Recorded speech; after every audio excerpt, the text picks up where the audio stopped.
Hi, I'm Amy Corr, Chief Brokerage Officer of @Properties Christie's International Real Estate, and you're listening to Core Values, a podcast where we talk about real estate and real life. As someone who's worn many hats, agent, managing broker, coach, executive, and mom, I know the hustle is real. So I'm sitting down with industry leaders and entrepreneurs to uncover the stories, strategies, and values that fuel real success. From being the CEO of your own business to figuring out how to show up for your people, we're covering it all.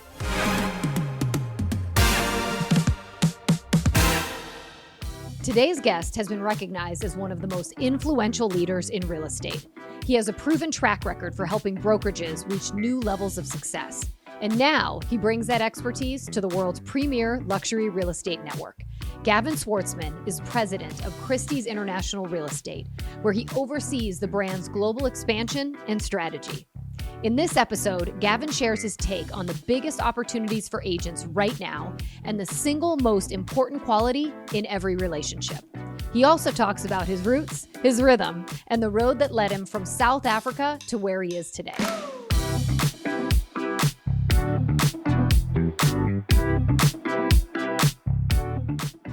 Gavin, thank you for joining me on Core Values. I really appreciate you being here. Yeah, I know you are busy. You're oftentimes running around in a plane. I know that right now you are moving new locations, wrapping up things in Canada, but also are trying to settle into Chicago. Yeah. So before we get into all the amazing things that you are doing and kind of this new career you've launched into with Christie's, I want to find out a little bit more about where you came from. Your life has taken you across the globe, lots of different locations. Tell us about yourself, starting even when, kind of where you grew up, because I remember when I met you, I thought, I can't place that accent, but it's got to be from somewhere, and it's not Chicago. It's not here, yeah. So I was actually born in South Africa. Okay. And moved when I was 13 years old. So people often say, well, how come you moved to Canada? And it's like, well, the people that fed me, they moved. And the reason my accent is a little weird is that, as we learned through a friend of ours who was a professor of linguistics, the age of 13 is this pivotal age. If you move when you're older, it's a baked-in accent. It'll never change. If you move when you're younger, it changes in a minute. So I'm like that weird spot. So my sisters are younger than me. My youngest sister was, I think, in first grade, and she lost her accent literally within 2 weeks. Okay. The other sister still, you would never recognize an accent at all. And then I'm this mutt. Kind of like this hybrid version of an accent. Yeah, that's great. All right. So you've lived in Canada, though. You moved there when you were 13. And then tell me just a little bit about how you got to where you are today, sitting as president of Christie's International Real Estate. So it's a long and windy road. But what I will say is this. So you come as a South African immigrant, and they're very traditional. Your parents are very traditional in their educational choices. So you've got accountant, doctor, lawyer, engineer. That's it. There's no other choice. So I respected my parents and my father immensely. And if you say you want to be in business, it's great. You'll be a CPA. That's kind of how it goes.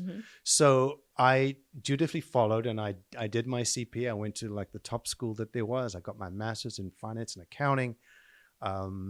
Graduated as the gold medalist, valedictorian, the whole did nine all yards. The things you were supposed to. I was supposed to do. And as part of it, you also had this work study program. So by the time I graduated and wrote the final exams, I had all my work experience that you needed to be a fully qualified CPA. So I dutifully left at that point and started my career in business. And I started it with this big company that was in hospitality, food services, retail, even school bus transportation. It was a weird mix of different things, but it gave me a taste test of a wide variety of different businesses and exposure to operations like finance and all these things. And I was working with some really great people. So that sort of set the foundation for what I would consider to be the most foundational move that I had, which was when I joined a company called MDC Partners, which was in the advertising space. And we grew that to be top 10 global marketing and advertising companies in the world with about 50 different ad agencies. And so I learned to work with founders who were selling their companies to us, the talent that was in there. Even though I was completely opposite to any of these creative people because I'm like a finance guy, but we got along amazingly. Yeah.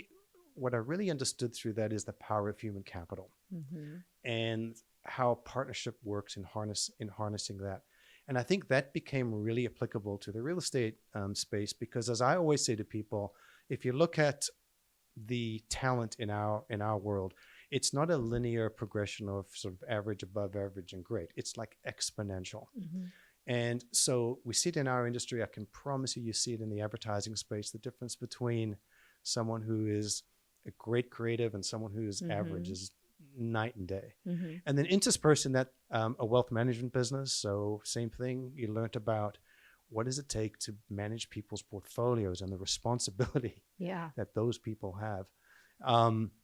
So that sort of created a real foundation for me. And then the founder of the advertising company had started this real estate business called Peerage Realty Partners. And at that time, it had two companies. Ironically, its very first company, a company called Chestnut Park, was and is a Christie's International Real Estate affiliate. Yeah. And the other company was a company called Baker Real Estate, which was a really great pre-construction project marketing company.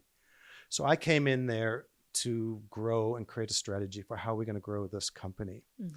And the experience with Christie's International Real Estate via Chestnut Park really formed the foundation of where we ultimately took this company, which was to focus on the high end and on the luxury space, but broadly defined. And we'll talk about, hopefully get to talk about luxury, but like it, you know, the higher end area was really where we wanted to focus. And that really set the stage.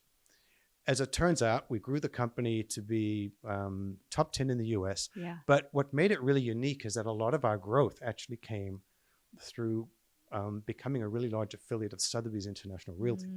So I was this, you know, very unique position where we actually had both of the globally luxury recognized brands under one roof. Yeah. Wow. I mean, you know, you summed it up in probably about 5 minutes, but what an amazing career. And what I really appreciate is the fact that your dad had these very specific guardrails of what you could be when you grow up, because I come from a family of 6 kids, Irish Catholic. And in order for me to go to college, I had to like interview with my dad. He was, and I had a couple of different options, and he was like, that's a no-go. And so same to you, it was like business. I could be an engineer or I could get into the medical field. So I went business, very similar to you. I was actually an accounting major for a hot second until I realized I don't like balancing my checkbook, and I don't really care if one side equals the other or balances each other out, right? But I just appreciate that, you know, you went to school for one thing, but I just love that nothing replaces experience and the experience and engagement with people who aren't like you, and learning from the creative types, you know, and probably learning some of the things they do to be able to build relationships and get people to work together. Because one thing I do know, when I talked to Thad about you coming on board, he said, I have never met someone who had so many individuals who had worked for and with him send the amount of letters of gratitude of what you taught them, how you aligned with them, and how you really just were an amazing person to be able to work with and for. So I don't want to make you blush, but I feel like nothing can replace that. And I bet so much of what you've done in your journey has been about building relationships, right? And I think that's the key to everything. And I think that's unfortunately some of that gets lost in today's world, is that, you know, everything that you learn is a tool to help you, you know, be successful. But ultimately, it's relationships and trust that that make you more successful. In fact, one of the biggest compliments I think I ever got was there was a top creative who ran one of the best companies inside of MDC, and he said to me, "How do I get my company to be in your portfolio?" And I said, "Well, like, what do you need? Why do you need me? Like, I've never worked a day in an ad agency in my life." And he said, "I'm surrounded by people across the world who've worked in every ad agency there is. So I got no shortage of people who can bring that perspective, but you just bring something, you know, a little different, you know, in terms of the variety of your background." I was like, wow, that's like the biggest compliment. That's the biggest compliment we can get. That's great. And it's just, and honestly, it's the power of being you. And, you know, I think that's one of the things that we say to so many of our agents, like, you can learn so much, but lean into who you are and what you bring to the table. And that's magic all day long. It is. And that's why there's so much opportunity for people to be the kind of person that they want to be, because everyone is a little different. Yeah. I mean, I think when you come from a place of there's room enough for everyone at the table, room enough for everybody to have success, it changes the landscape, right? Makes it a whole lot easier. All right. So it's been a few months since you've joined Christie's International Real Estate. How's it going? It's going great. Okay, Loving good. it. Good answer. Good answer. So let me ask you this. What are your priorities coming in as president of the network? And are there any specific goals that you've got, let's say in the next 12 to 24 months? So there's sort of there's two categories. One's personal, myself, and then the other's the business. So, on the personal side for me, it's still very much an opportunity to get to know everybody. We're a very large company. We're in a lot of geographies. And so, getting out there and starting to really get to know our affiliates and their agents and their markets, because there's a lot of unique attributes to all of them, is a very high priority for me personally, because I learn a lot through that. But sort of more broadly, it's an incredible opportunity to elevate everything that we're doing for our affiliates and their agents and ultimately to their customers. So a lot of my goals right now is elevating what that experience looks like from the affiliate services team that we have here, marketing, the tech, and, I think most importantly, leveraging the power of the network and people's connections to each other, which ultimately translates into referral business and increased revenue for all. And then the other piece is strategic expansion into markets that were not present. So recently brought on a new colleague to work with us on that front as well. That's great. That's exciting. And so I do know that when Thad had let me know that we had found the right candidate to fill the role that you're in now, he was extremely excited. And he said, Amy, when you meet this gentleman, you're going to know why he was just such the perfect fit. And I will tell you, I was at the Christie's conference where you got announced, and just rave reviews. I just think your whole approach, the way in which you can so easily relate with people is I can see already the amount of success you're going to be able to bring into the organization. So Thad obviously loved you at Hello, but I want to know what was your take on Thad and Mike when you first met them? So this is a trick question. So interesting story. So the truth is I avoided meeting Thad for the better part of 2 years. And the reason was, as I said before, is that we're in this unique position where we had Christie's International Real Estate and Sotheby's International Realty under the same roof. Now, full kudos to Sotheby's because they sanctioned it, they gave approval for it, and all good. But I didn't know Thad. And when At Properties purchased the brand, my biggest fear and my partners at Chestnut Park's fear was that he was going to terminate the franchise. Kill the deal, right? He didn't agree to this thing. So I sort of made a pact with my partners at Chestnut Park that I would just keep a super low profile and avoid him at all costs, which I did. And then we were at a conference last year, and they had like this small intimate lunch, and they put us right next to each other. Funny. No avoiding him now. So now there's no avoiding Thad Wong. And so we start talking, and I'm like, we really hit this thing off. And we arranged to have a follow-up cup of coffee, which went for like 2 hours. And I was like, I really like him. And I remember texting my wife and I said, I think I made a new friend, but I have to keep it a secret. That's so great. So that's kind of was the original the original foundation. And then we all did our own thing, and sort of reconvene more at the beginning of this year because I had already, publicly announced that I was looking to do something different, and we reconnected, and he presented me with this like once in a lifetime opportunity here at Christie's International Real Estate. So he texted me in one weekend and said, like, you need to come to Chicago this week. And I was supposed to be in Florida, actually visiting my mother. So I flew up for the day. And that's where I had the opportunity to meet Mike for the first time. Okay.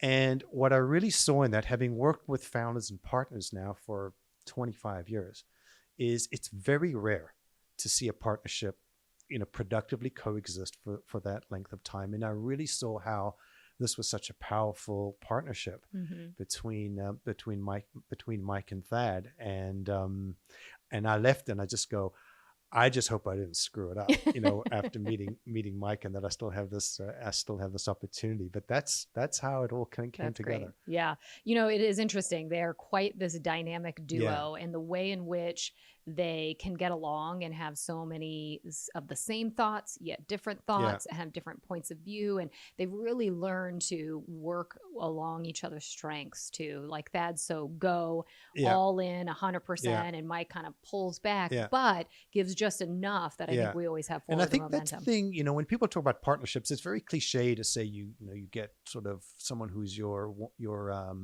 counterbalance, right? But that's not really true unless you have the ability to actually let go and defer to the other side when those circumstances merit it. Otherwise it's just motherhood stuff, but it doesn't actually work in real life. So it's very rare and special, and I think that explains why At Properties is just this impenetrable force in this market and wherever it's chosen to go. Yeah, well, and I do think it's been interesting because I think they've taught a lot of us well. You know, I feel like we were talking about it since it's been our 25 years. You know, we were at a dinner and they were, thanking a lot of the founding members, some of the people who've been with us for 25 years. But I will say, I feel like they set the tone for everything. They taught us how to be. They taught us how to be authentic, not take yourself too seriously.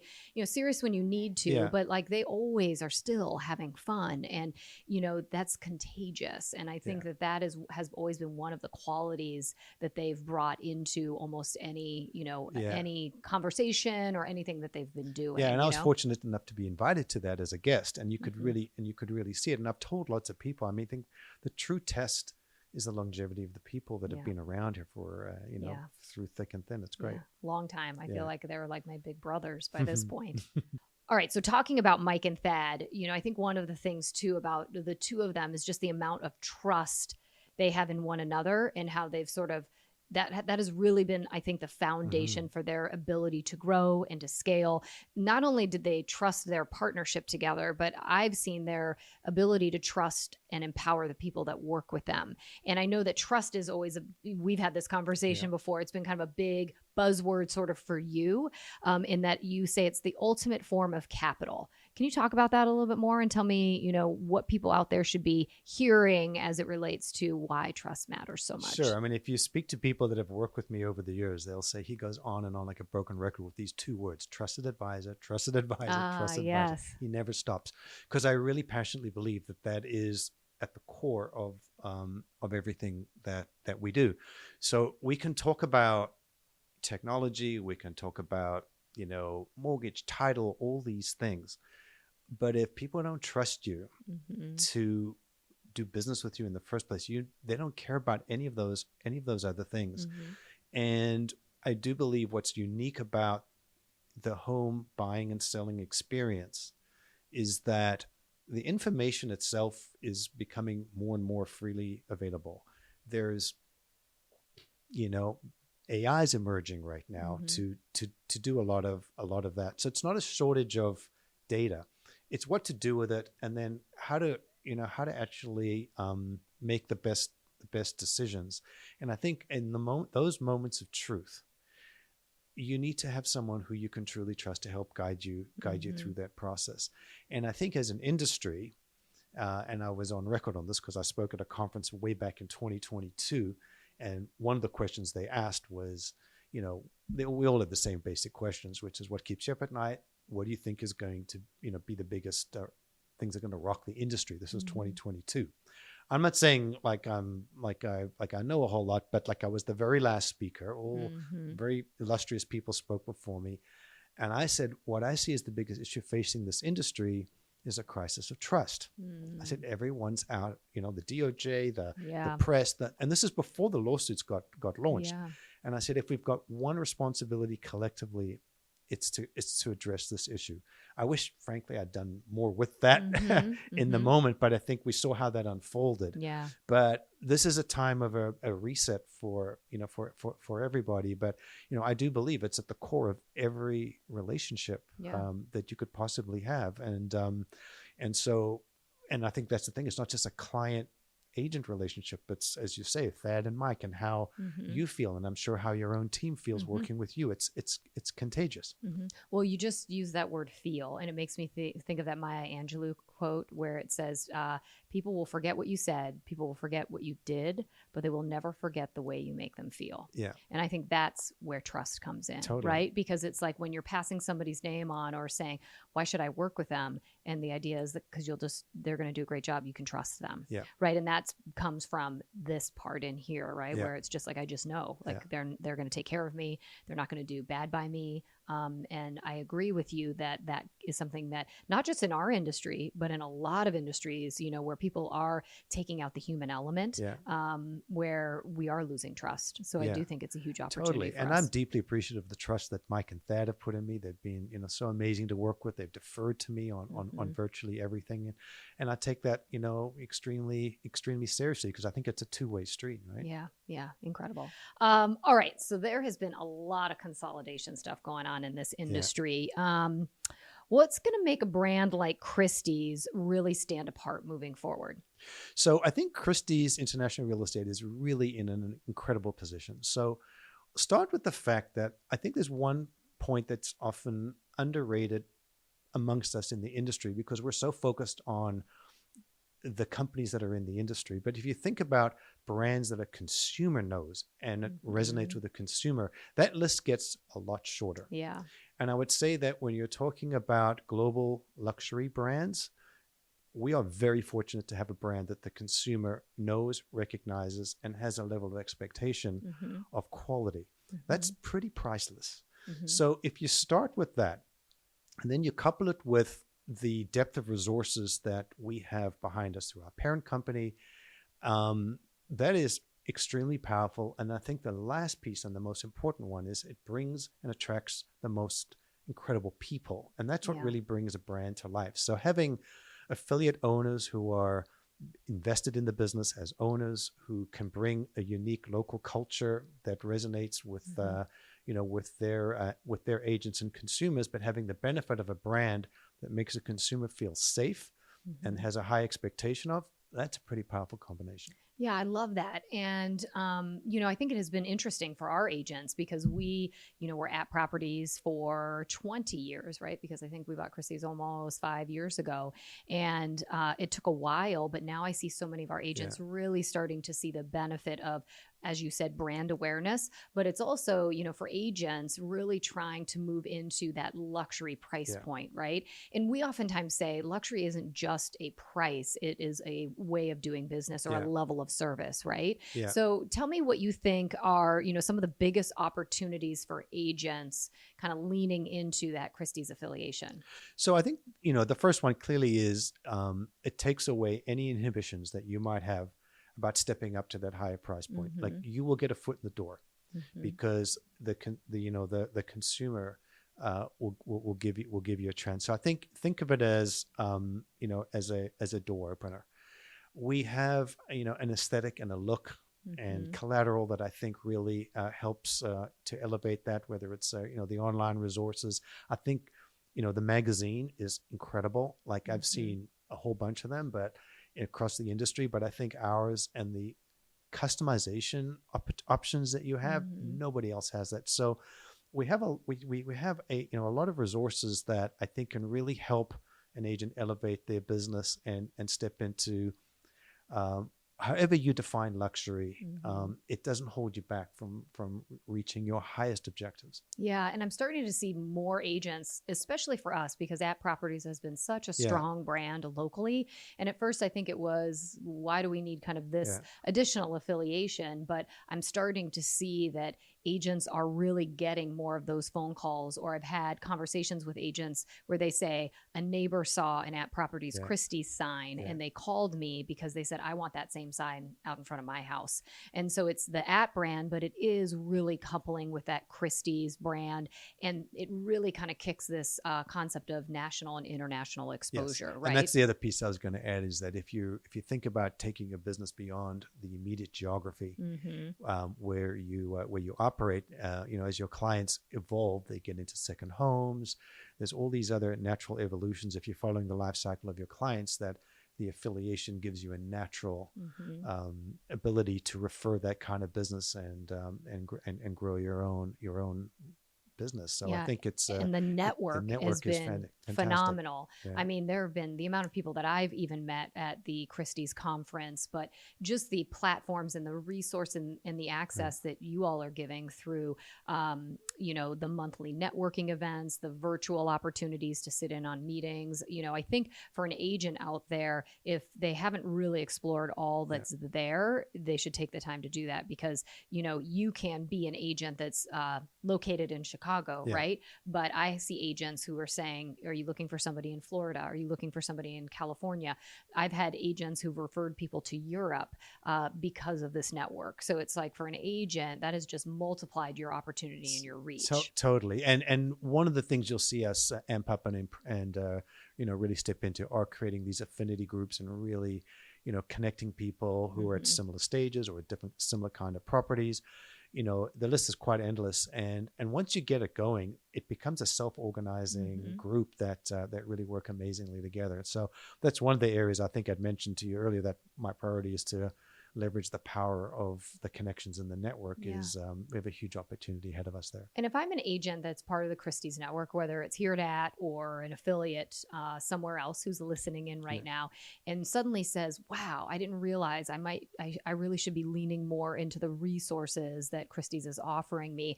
How do they get connected? What's the email, or who do they reach out to say, hey, I want to make sure that I'm on the email address for any of these affinity groups or ways to connect with other agents? Thing they should do is speak to their owner, who's the connect. And every one of our affiliates has an affiliate services person that's working closely with them.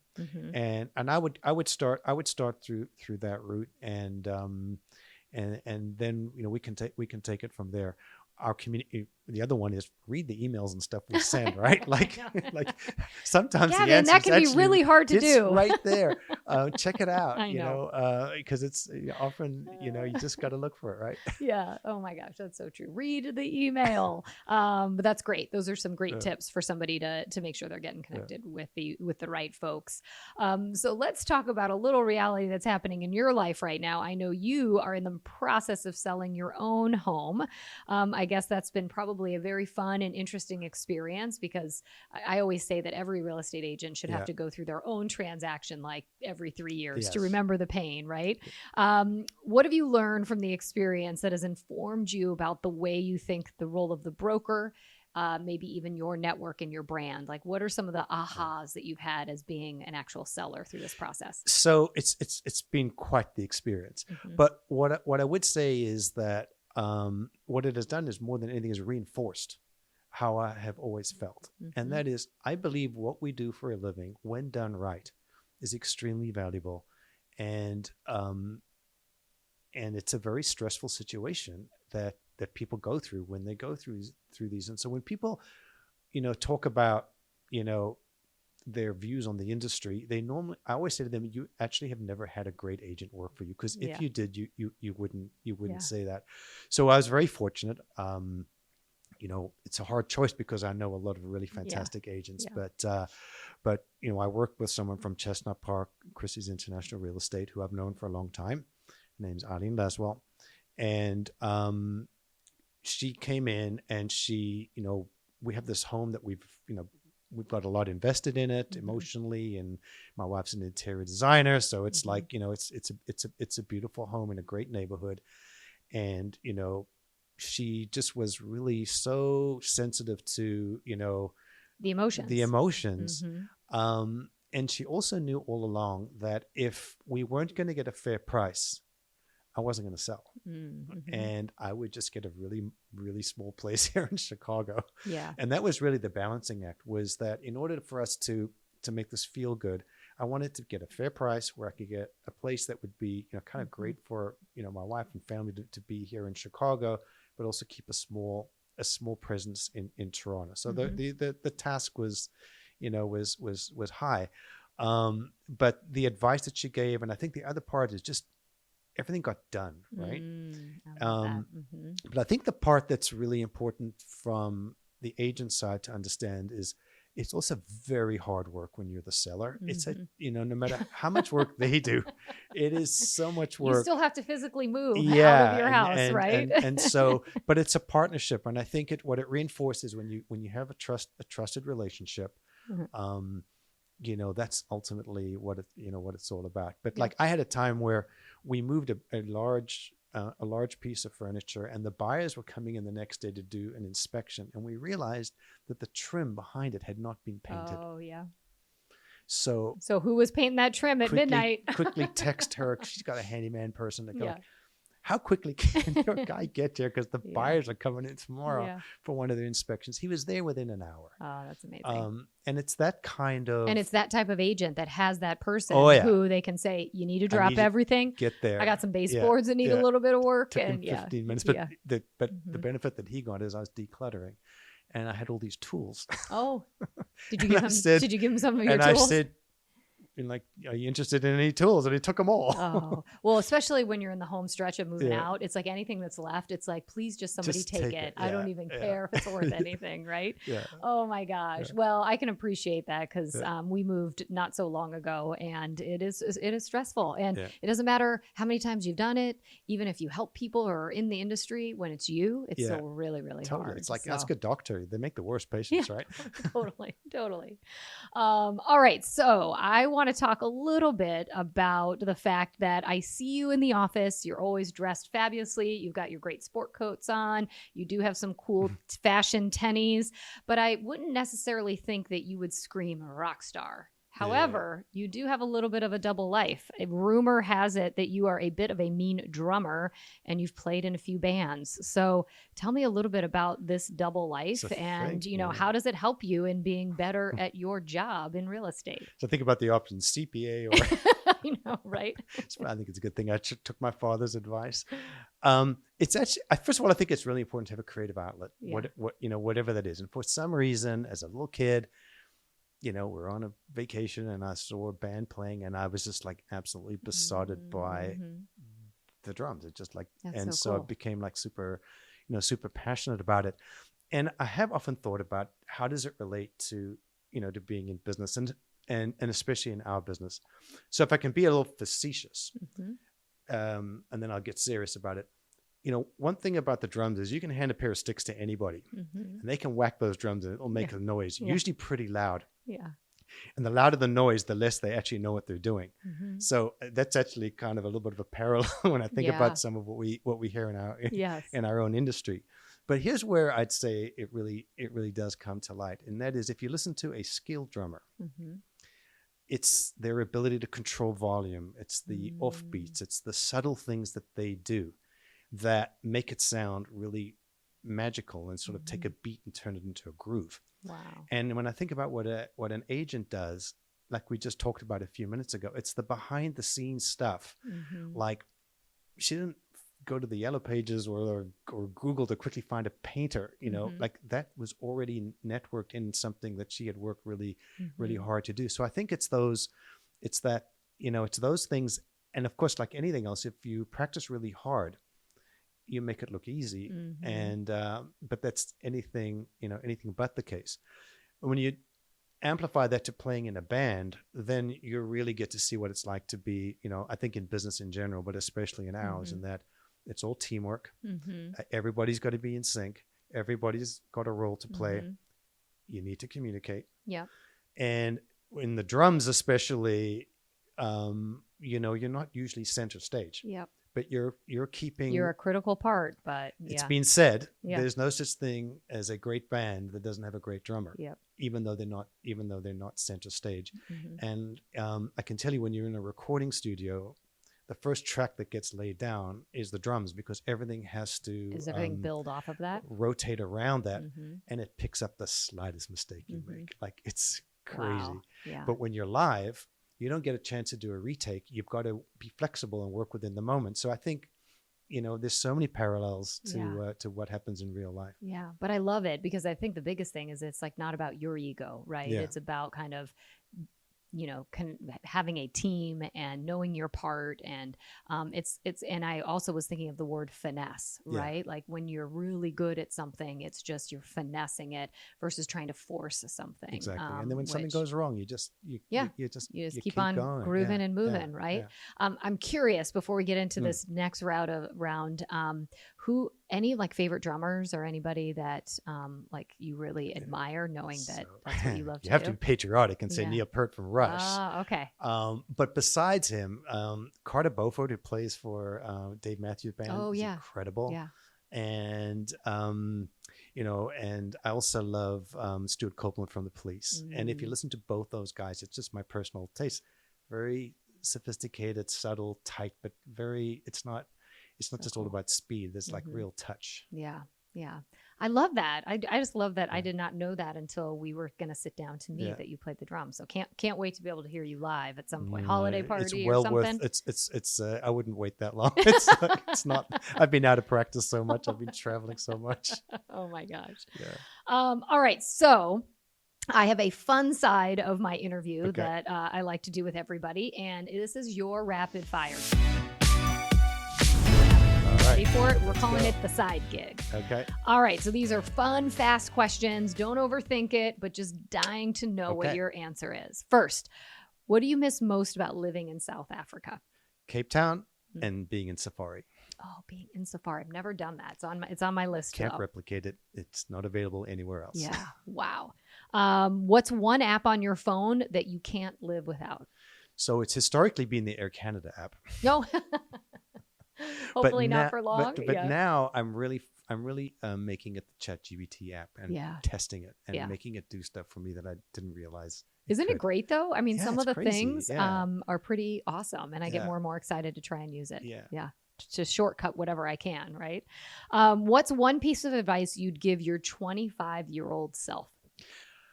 Okay, well, that's a long one, but I'll do it quick. I would say take the well-meaning advice from the adults, from the elders, but investigate on your own. And the worst that can happen is someone will say no. I love that. I do like that, because a lot of people are quick to not want to take advice from people who've been there before, and it's like, just take it. Like you don't have to use it, but just take it. So I love that. What's your favorite way to spend a day off? So we start with a nice cup of coffee. I take my dogs for a walk, and then I want to do something active. So it could be tennis, golf, bike riding, but something like that. And then we'll close the day with like a family dinner. Like I love my Sunday night dinner. We do, we have the family over. We do dim sum Sundays. Oh, fun. Yeah. So we'll have to find a good dim sum place in Chicago. Yeah. We're going to have to find some indoor sports for you too in the wintertime. If you like to do something active in February, not so easy to be outside. Toronto's not exactly. That's true. That's true. So you're used to the cold. Yeah. There you go. What's your biggest guilty pleasure? Ice cream. Any particular flavor that's a must-have? I like if I'm doing ice cream, mint chocolate chip. If I'm doing gelato, then it's pistachio. But like when my kids were growing up, I'd go, "We're going for ice cream," and they'll go like, "Why? Like we didn't do anything." Oh yeah, but you're like, because I want it. I want it. You'll have to try Homer's Burgundy Cherry. I'll get you a pint. It's very good. Okay. What's your favorite movie of all time? So I feel like I was saying Shawshank Redemption before everybody else said it. So because everybody else said it, I have another one, and it's My Big Fat Greek Wedding. Oh, that is so great. It's so fun. Like it's great. Makes you laugh. It makes you. I think even though it's about life being from a Greek family, there's so many parts of it that I could put into the Irish family of how I grew up. It's just all families are messy, it's that neurotic. Merging of cultures and everything.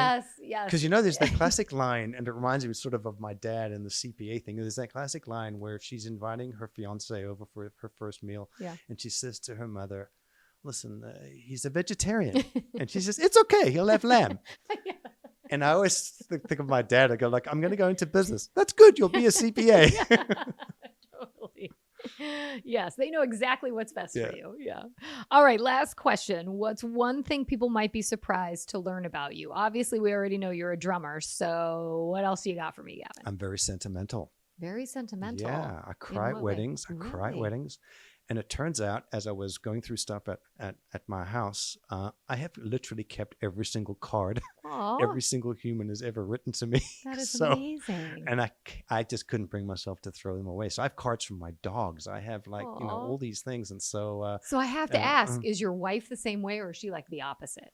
I don't know where her cards are. So I think she does keep certain ones. I was shocked by what I had kept. Oh, that's so cool. And then I was so glad that I did. Yeah. Well, see, that's a good benefit of moving because when you're moving, you suddenly have to go through these boxes and you're like, oh my God, I forgot about all this stuff. Yeah. So, well, Gavin, I wish we had a ton more time. It's been great chatting with you. I love having you here at Goose Island. I love visiting you on the 4th floor, but I'm even more excited about all the fun stuff we're going to be doing together. I look forward to working with you. You're our largest partner. That's right. That's right. So looking forward to it. All right. Thanks, Gavin. Awesome. And everyone out there, thank you so much for tuning into Core Values, and we'll look forward to seeing you next time. Thanks for listening to this episode of Core Values. If you loved the episode, be sure to hit the follow button so you don't miss the next one. You can also connect with me on Instagram and LinkedIn for more insights on all things real estate and real life. And always, as a friendly reminder, you got this.